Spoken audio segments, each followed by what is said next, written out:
Língua portuguesa, avaliação 10, capítulo 4 e 5. O regionalismo.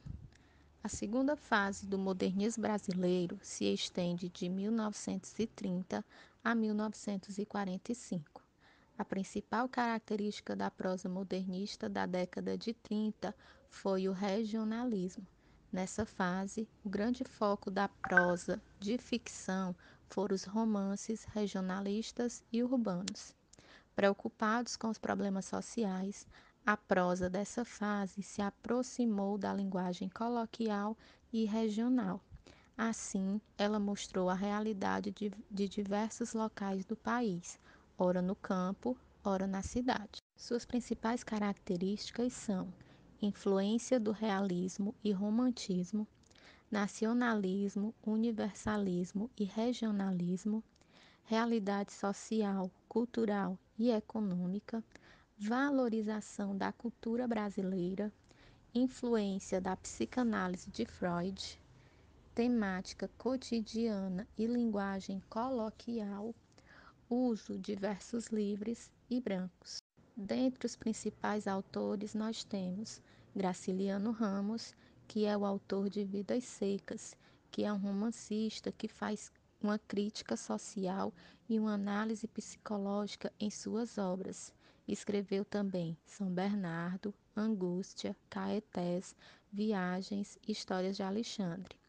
Na obra Vidas Secas, tem-se como personagens principais Fabiano, Sinhá Vitória, seus dois filhos e a cachorrinha Baleia. Um romance publicado em 1938 que retrata a vida miserável de uma família de retirantes sertanejos obrigados a se deslocar de tempos em tempos para áreas menos castigadas pela seca. A obra pertence à segunda fase modernista, também conhecida como regionalista, e é qualificada como uma das mais bem-sucedidas criações da época.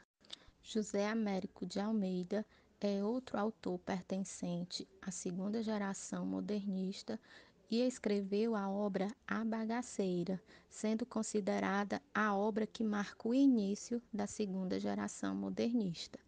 Temos também o autor João Cabral de Melo Neto, autor da obra Morte e Vida Severina, que tem como personagem principal Severino, um retirante da seca que vai para a capital pernambucana em busca de melhores condições de vida. Tem também o Jorge Amado, que também é um autor regionalista, onde ele faz denúncias dos maus-tratos sofridos pelos trabalhadores na colheita de cacau. José Lins do Rego também utiliza suas obras para denunciar os maus-tratos sofridos pelos trabalhadores e o autoritarismo dos senhores de engenho, além da decadência da estrutura econômica voltada ao ciclo da cana-de-açúcar. Raquel de Queiroz é outra autora desse período. Escreveu a obra O 15, que relata a seca que ocorreu no Nordeste em 1915. E, por fim, temos o escritor Guimarães Rosa, que é mais um destaque do período do regionalismo. Só que em sua obra ele vai relatar um sertão totalmente diferente do sertão nordestino. O sertão que ele trata é o sertão de Minas Gerais, com água abundante e pastagem a perder de vista. Vamos ver agora um pouco sobre as figuras de linguagem. De início, temos a metáfora, que é uma figura de linguagem que consiste no uso de uma palavra ou expressão com o sentido de uma outra, com a qual é possível estabelecer uma relação de analogia. Por exemplo, minha prima é uma flor. Aqui você vê que há uma comparação da prima com a flor. A outra figura de linguagem é a comparação, que acontece quando é estabelecida entre palavras ou expressões uma relação comparativa explícita, marcada pela presença de termos como, o assim como, o tal como, igual a, que nem, entre muitos outros. Por exemplo, minha prima é como uma flor. Você vê que em relação à metáfora, A diferença é que nessa frase nós temos o conectivo como, que é justamente o que vai dar a diferença em relação à metáfora, porque a metáfora ela também é uma comparação, certo? Só que essa comparação a gente classifica como metáfora. Já a comparação, como já foi explicado, para ser comparação, ela vai ter que ter esses conectivos, como é o exemplo aí da frase: minha prima é como uma flor. A diferença vai ser o conectivo como.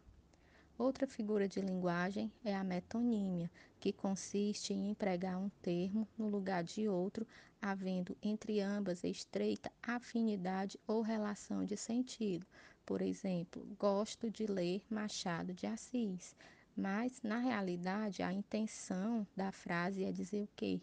Gosto de ler a obra literária de Machado de Assis.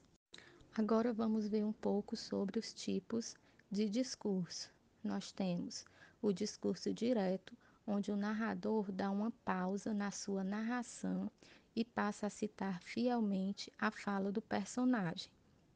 Exemplo: querendo ouvir a sua voz, resolveu telefonar. Alô, quem fala? Você vê aí a presença do travessão, que indica, né, abertura, espaço para a fala do personagem. Discurso indireto. O narrador da história interfere na fala do personagem, preferindo as suas próprias palavras. Exemplo: querendo ouvir sua voz, resolveu telefonar. Cumprimentou e perguntou quem estava falando. Você percebe que não tem, diferentemente do discurso direto, essa presença do travessão, indicando a fala do personagem. Ou seja, você percebe que toda a fala aí foi feita pelo narrador. E no discurso indireto livre, há uma fusão dos tipos de discurso, ou seja, do direto e o indireto. Há intervenções do narrador, bem como da fala dos personagens. Por exemplo, o despertador tocou um pouco mais cedo. Vamos lá, eu sei que consigo.